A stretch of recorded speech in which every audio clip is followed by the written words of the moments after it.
Welcome to Steel Tunnel Secrets Part 2. In Part 1, we learned how to recognize a steel tunnel and understand meeting traffic. Today we're covering one of the biggest mistakes learner drivers make.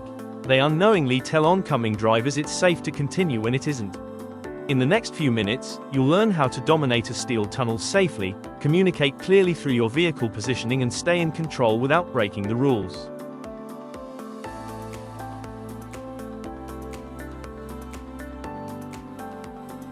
The reality is that if you pull over, you are forcing or you are giving the other car permission to come through, and that gives you a clear, unrestricted follow through, which means you have controlled the situation. If you're coming up to a meeting situation and the other car stops to allow you through, he is controlling the situation and pulling you through the gap. So your option is always to work to be the one in control, because that way you can actually have a better meeting situation. And part of that control is to actually find the gap to pull up as quickly as possible. That way, first of all, identify that you're in a meeting situation or in a tunnel situation. Identify immediately where you can pull up. That's always your first option, because anything less than that, where you don't pull up, actually can create a problem, and then you lose control of the situation. So decision part, you have three options when you get a meeting situation. You pull over to the left, telling the other vehicle you have pulled over because of your positioning. You have to dominate the space. That's the second option. You might be in the tunnel already, then you must dominate the space, and you must hold the tunnel. You mustn't squeeze. I see a lot of students do this. They get themselves into a situation where they're actually dominating the tunnel.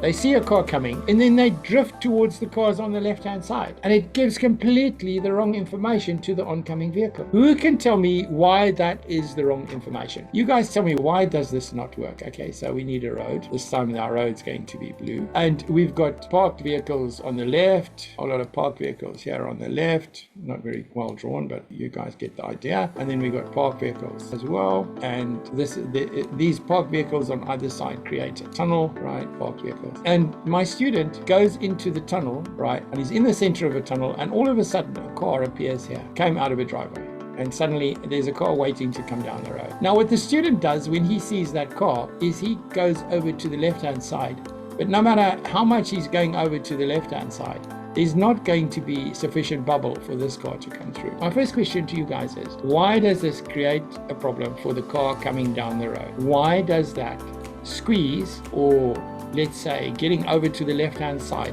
create a problem for this car over here? That is exactly the problem, because there isn't enough space for that car to pass through, and it's giving the wrong information to the oncoming car, because now the car coming down the road thinks it can pass through, and it now gets completely confused, because the car coming up the road, this car here, because it's drifting to the left-hand side, is giving a signal to this car that it thinks this car here, the student car, thinks there's enough room for this guy to come through, and there isn't. You don't want him in there. That is exactly the problem. The guy on the other side of the tunnel sees this car squeezing over to the left-hand side, drifting away from the center of the tunnel or the center of the pass-through area. The other guy thinks, oh, I can go through, there's space, because they don't think. But that body language of the car moving over and making space for them makes them think there is sufficient space for them, and that is exactly the problem. Now imagine, so if the student car didn't do this, right, didn't actually do that, okay, the student car coming up the road, okay, stays in the middle and goes down the center of this space and doesn't squeeze over to the left-hand side,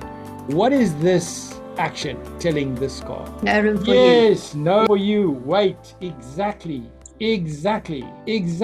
You are not confusing that oncoming driver. You are making it very clear, telling that oncoming driver, I am in this space, there is no space for you, please wait. And 99% of the people will not challenge you on that. But the moment you start squeezing over or drifting over to the left, it's completely the wrong information you are giving to the oncoming driver who wants to try and share the space with you.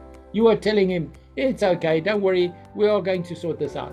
You don't want to be sorting it out. You don't want him in there. So don't give him the opportunity to think otherwise. Hold your space. Dominate your space. You can always slow down and stop if he does come into the space. And that's the real advantage. Every driving fault starts with a misunderstanding. At LDriv Academy, we don't just teach you what to do. We teach you why. That's how confident, safe drivers are made. If you'd like to master meeting traffic, narrow roads and real-world driving skills, watch the complete webinar and explore the full LDriv Academy course library. The links are in the description. We'll see you in the next lesson.